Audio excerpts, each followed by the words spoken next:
Can you tighten the belt? Let's go. And say that Yes. each show we're gonna get a little bit better. We're gonna bring the viewers what they want. Can you dedicate the next 9 weeks of your life, Luke? Wait till we get to the Turkey Bowl special, bud. The Mecca of football. Yeah, and this year Bring out a turkey. There's 2 turkey games, you guys said. We might have to film that on Monday so that Luke can get it up by Thursday. Don't get me started. I was thinking we might have to do Sunday. Knowing this guy, he's gonna have a stroke. Who knows what obstacles he's gonna throw up? But I'm thinking like Luke, or little turkey in here. We're gonna do like the Fox does with the big turkey bird. Bring you one in. Do the whole, design the table at the RSA studio. What do you think, Luke? I mean, It's got some legs to it, huh? I like turkey. So I'm thinking outside the box, and you're the creative one, dude. Well, at least the ideas are coming before the show this time. You're not the after. creative one. Well, you let me know when this bad boy is rolling. We good. We good. Oh, I love it. Week 10, coming back to you. Legal formation. It's the 2 cousins that you know and you love. Garrett Riley, Rob Sparks, taking our picks. Cousin, I take another one on the chin. I go 1-3 last week on week 9. The G Money goes 2-2, brings our total odds. Garrett's 20-19 on the season. I fall to 19-20, below the Mendoza line, after going 4-1 the week before. I can't handle the ups and downs, dude. Can't handle the emotions, bro. Spread is the great equalizer, man. Jeez, let's talk about We're being this. equalized, 20-19 and 19-20. Let's talk about that for 2 seconds. 2 of the games that I picked, we win the team, i.e. Buffalo, Kansas City, but don't cover the spread. You would have been 4-0 in those games, and at least I would have been 3-1. Yeah, well, we made it that we have to pick against the spread, so. So listen, cousin Christine, you get what you get. You don't get upset. So that takes us right to our first game, Week 10. G, you take it away. We got Bengals at Ravens. We got the Ravens getting 6 from our friends over at the Hard Rock Bet, Tampa Casino, Hard Rock, Hollywood. We love you. We appreciate the sponsorship that maybe is coming in the future. Talk to me, G. Who do you like here with the 6? Can Burrow go in to Baltimore, cover, and walk out of there with a W? Man, this is a great matchup. I know the Bengals probably not having the year that they exactly wanted, but tough start. The Ravens are having the year they wanted. I mean, the Ravens look unbelievable. I love the Ravens team, but with the -6, I just think it's too many points. Wow. I think Cincinnati. Upset alert. Cincinnati always gets up, I feel like, for the Ravens games. I feel like those games were close. It was 41-38 a few weeks ago, the highest scoring game. So Burrow lives for these kind of games, and Jamar Chase. So I just expect them to show up. I don't think they're going to win outright. I do like Baltimore to take it, but I think -6 is a little too many points. So give me the Bengals to cover it, +6. Oh, wow. G Money coming out firing. If I was smart, I would back you, but I'm not, and I proved it last week. I'm going Ravens. I like what they've done. I think the running game just gets stronger every time I turn on the TV and watch a little bit of the Ravens. I think at the home it's too much for Burrow. I think they're a little bit too banged up. From what I've watched, I do think the Bengals are overrated this year. I didn't like the slow start. I agree that they're getting bigger, or they're getting better as the season goes on, but not enough to go in there, in my opinion, at home. Even with 6, scary number. Basically, I need a touchdown to cover. But if the Ravens get hot, I think that the Ravens can take it in the second half and run away with it. Yeah, Ravens are tough. I mean, I think that's got to be one of the favorites for the Super Bowl this year. So I like it. Yeah, close game, hopefully. All right, right off the bat, folks, upset alert. The G Money, somebody called the Hard Rock Bet, is taking Bengals early, Thursday, 8:15. Keep your eye on that one. It could be a difference maker. The guy's been hot. He doesn't pick over 500 for nothing. Let's go. All right, G. What's our next game on the map? Next game is the Bucs game, Sunday at 1 o'clock. San Francisco 49ers are coming to town against your Tampa Bay Buccaneers, who tough loss last night. Broken heart. At Kansas City. Broken heart over here. I know you're going to give us the rundown, but maybe we should just jump to the end first. Going for 2 or not going for 2? What's your feeling in that situation? Bucs Chiefs at Arrowhead in the rain Monday night. My thought process is this: if Mahomes gets the ball, you're going to lose. Kansas City put up 14 in the fourth quarter, right? It's showing that we couldn't stop them. Our defense was exhausted, couldn't beat them. So either you're gambling on the 2-point conversion to put one in to win it, or you're gambling if you lose the coin toss, more than likely. I get it. First half of the game, we're beating them on defense. We're scheming them up. I can understand that, hey, we just need to get 3 and out. But they put up 14 on you. You got to know Andy Reid's ready to go. My point is unbelievable drive by Bake. Receivers are catching balls, doing triple backflips, bringing it down. We had a wide open tight end in the end zone to tie it. Why not scheme something up, go for everything on the last play, say, hey, we went in there against the Super Bowl champs, we left it on the line. Now I get it, analytics say, kick the extra point. I don't think you can Monday morning quarterback it, but if it's me, I'm going for the 2, praying to God we have something schemed up. We got 20 coaches, somebody's got to have one schemed up. Can we put the ball inside and get the hell out of there before Mahomes gets the ball back? Right, I agree with you. I don't think it's like a blanket statement where you could say you should always go for 2 if you're down and you score towards the end of the game. But it happened 4 times this week in the NFL, including to the Bucs and the Dolphins, where they had a chance to go for 2 to take the lead. With time less than a minute left on the clock, they both just kicked the extra point. They both lose the game. But I think it just depends on the circumstances. In your case, like you're saying, like the Bucs had a little momentum. They just drove the field. It's not like they got a crazy defensive touchdown and they're trying to run the offense out to do a little play or something. But yeah, I think that one you should have probably gone forward and said, hey, we gave it our best shot. I hear everybody saying, hey, change the rules, and overtime everybody gets a shot to score. But hey, guess what? That's not the rules. So if you know that, man, it's a league where if you get the ball, you're going to put points up. Do it now. You got the best quarterback, best tight end. He's got weapons. Plus, DeAndre Hopkins playing out of his mind. I don't know, man, on that one. Let's scheme something up. Yeah, I agree. But anyway, fast forward to the week at hand. 49ers coming to town, getting Christian McCaffrey back, according to some of the reports out there. Buccaneers are getting 6.5 points at Raymond James Stadium. Rob, I give all the credit. What does your head say? What does your heart say? What does your gut say? I give all the credit to my wife. We're watching the game last night, and she says, "You didn't take the Bucs with the 8.5." And I'm like, "No, babe, this is the Chief." So she gets all over me, and I said, "Look, same problem in Kansas City. 106 yards on the ground. We can't stop the run. We've been getting ran on all year. It's a defensive issue. Here's what the fourth quarter and overtime stat looks like. 14-6. We can't stop them on defense, man.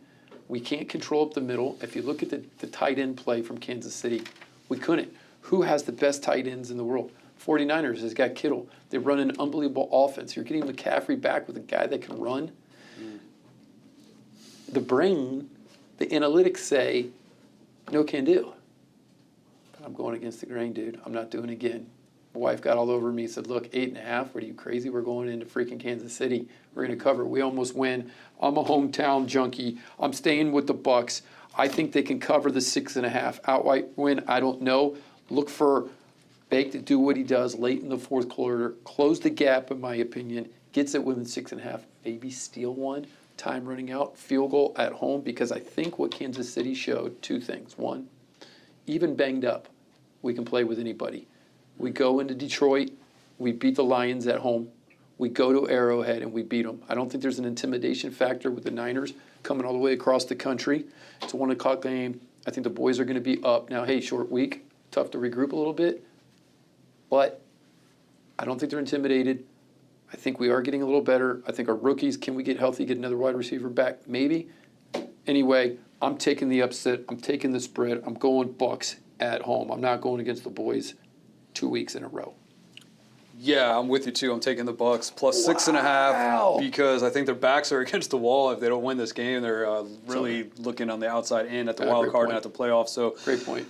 And the bye week is the week after this, so I feel like they're going to unload, do everything they can, scrap out this victory at home one way or the other. Forgot about the bye. Go into the bye week at 500 and try to look at your chances from there. And the schedule does get easier, so if they can take this one from the Niners, or at least for our purposes, hang close, maybe it gets a little easier after the bye week and there's a road to the playoffs. But I think this is a huge game for both teams, actually. San Francisco's in the same boat. So, yeah, we'll see what happens, but I like the Bucs for the home field advantage. Must-win game. I didn't think about that. Must-win game at home. I love the second point. Leave it all on the field. It's the bye. You got to get it. Whatever you got to do, boys, suck it up. Rub some dirt on it. Baker's been hot. I like it. G-Unit Luker's going with the Bucs at home. I'm loving that. Let's go. All right, G, we go on Lions, Texans. What are we giving up here? Lions are giving up 3, so Texans are getting 3 at home in Houston. Lions comes off of a huge Green Bay game in the rain, sleeting, got the rain jackets, the hoodies up. I was watching. Crazy stuff. Who do you like here? Houston, we have a problem. I do like the Texans, but in this case, I think Detroit is just playing out of their freaking minds the last few weeks, actually all season. I think they're 7-1 right now.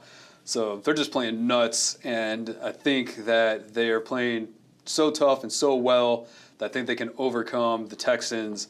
And so, so I'm rolling with the Lions, even as much as I like the Texans as a team. I think the Lions are really, really playing excellent football, and I think they can cover this on Sunday Night Football. 2 things I like there. 1, only giving up 3. Spread's only 3 points. So, yeah, close game, but if they were like an 8.5, like they did to us, Bucks Chiefs or something, that made me a little nervous going into Texas. Not the case here. Number 2, I saw enough against the Jets. What was that crap? First 2 quarters, played pretty well, but still not inspiring. Quarterback couldn't get it together. No running game. Look for, I think, the Texans to get back to running the ball, help Stroud actually deliver the ball, get it outside a little bit. But I watched the Jets because I was the idiot who took Houston and lost that game. I didn't see enough.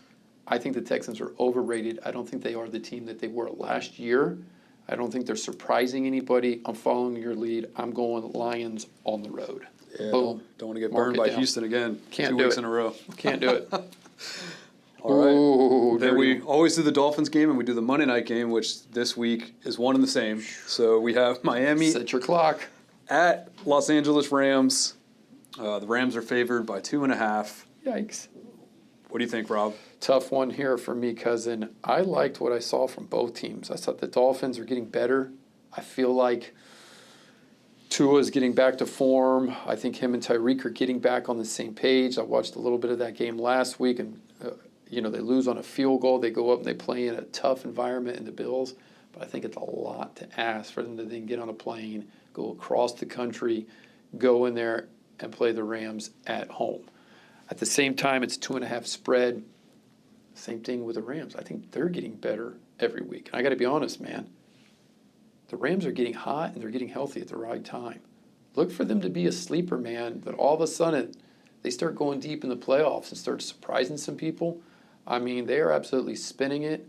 That fourth quarter comeback where they hit them in the end zone at the end was on a little go route on the left side. I think it's too much to ask for the Dolphins to take that brutal loss against the Bills, to be able to rebound, be ready to play, go across the country, and run into the Rams that I think are starting to get healthy and peak. I'm going Rams, giving up the 2.5. Yeah, I got to agree with you. I mean, at first, the thought I had when I looked at this, I was like, how is this only 2.5? I know the Dolphins gave a good effort against Hard the rock Bills, bet. but I don't know. I think you're absolutely right about the Rams. I think that they are getting better as the season goes on. And Healthy. Yeah, I think this is just a game where Dolphins are in trouble. So, yeah, I think the Rams can cover Wow. the 2.5. G using the noggin against the heart with the hometown Miami-Dade guy going against his Fins. That's big. Somebody write that down. Take that to the bank. Well, the only hearts with the Dolphins are broken hearts because they stink, and they probably will lose this game. So Luke, that's a go pissed-off Rams. fan from the Bills game right there, I'm gonna Luker. give him a hug. That's a pissed-off fan. Well, I like it, man. I think it's just a lot to ask when you go on the road, dude. And you're playing the that's the 8:15 game, right? No, that's the Monday Nighter. Yeah, Monday you night. said it. Yeah, dude, that's a lot to ask, man. Rams are going to be pumped, dude. It's in their place. Yeah. So, all right, recap Week 10. Bengals, Ravens. G-Money going out on the line and saying, no, they got more than the Ravens can handle. He's taking Cincy. I'm taking Baltimore. We're going Niners, Bucks. Both cousins say we're going with the Bucks with the momentum to at least cover the spread, maybe not an outright win. Then, G, we got Lions, Texans. Rob, Garrett, both going Lions. Love the way they're playing. I think they're an NFC favorite, to be honest, man. I do. I think they're in a class of their own right now. Yeah.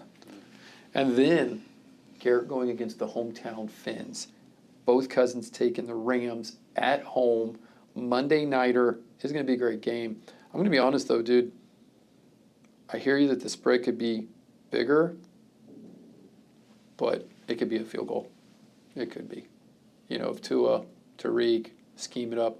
It's going to be interesting, too. I like that. Just last comment on that game. 2 young mastermind coaches scheming things Well, up. if you still consider Mike McDaniel a mastermind, Well, I mean, it's been pretty weak this year. yeah, you can't do It it. was a flash in the pan. I feel like This you guy's know, is pissed. it over? This is what happens when he gets pissed, when they drop a field goal, a 61-yarder to the Bills on the road, folks. McDaniels, get your A game together. At the end of the day, that's week 10. Let's get back to the winning side of things with Rob. Can G pad that +1 on the win-loss column? G, what do you got for the folks? Got to be in it to win it. Go All with our day, picks. every day. We appreciate it. Hit that subscribe button. We appreciate the likes. We love the comments. We're enjoying it. We appreciate you hanging in with the 2 lawyer cousins, Rob and Garrett. That's a legal formation, week 10. You.